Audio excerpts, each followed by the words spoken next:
Alan Dershowitz, Professor Emeritus at Harvard University. His latest book is The Preventative State. It is a must-read. It is out now. He is also Jeffrey Epstein's former attorney. He is in the emails. He's been very outspoken about this case. Professor Dershowitz, always a pleasure. So we're just days away from potentially seeing it all, something that you have said needs to happen. Tell us why and why the Democrats are trying to use this as something negative against President Trump, when it does seem like there's so many on the record saying, if anything, he was helpful to the victims and even with the authorities who were pursuing him in Palm Beach.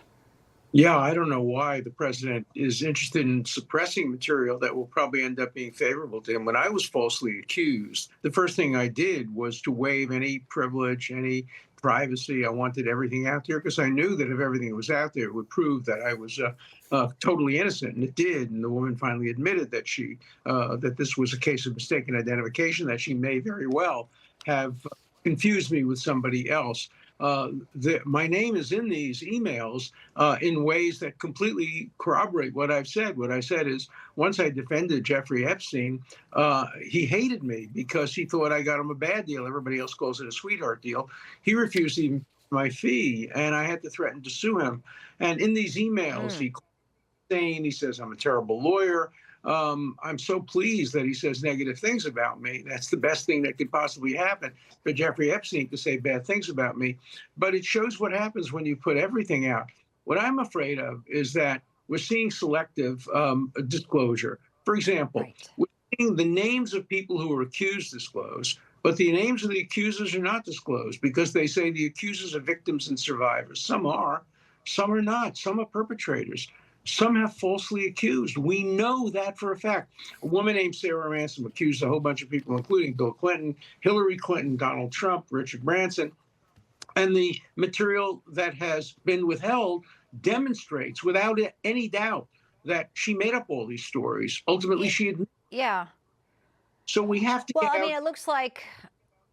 Right. And it looks like we could be close to this happening. And you're right. Epstein did say that Trump was borderline insane, but you were, quote, a few feet further from the border, but not by much. So you've obviously represented quite a few. Yeah, I'll let people judge my mental stability without necessarily. Right. Well, and I had seen that and I think a long time.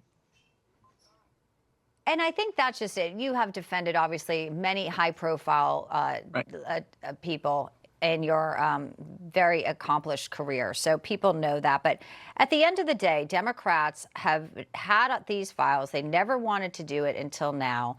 And it's piece by piece. It is redacted.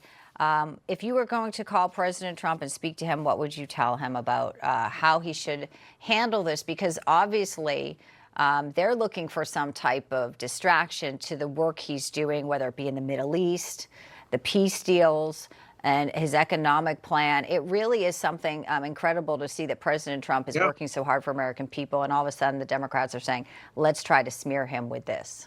What I would say is I probably know more about what's in the files than anybody else, because many of the things that are being suppressed are depositions. In my own case, when I sued my false accuser and she sued me, ultimately she admitted she may have misidentified me, but in that lawsuit, there were depositions where names were named and information was given. And it's not the Justice Department who's suppressing this information. It's the courts. It's federal judges who are doing it to protect people, to protect false accusers.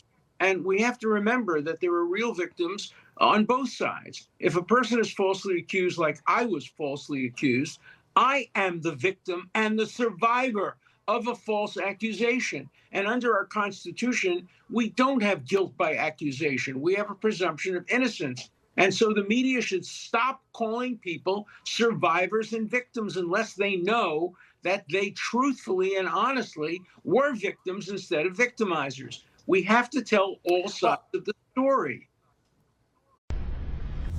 Information. Truth is freedom. Is Newsmax. It's real news for real people.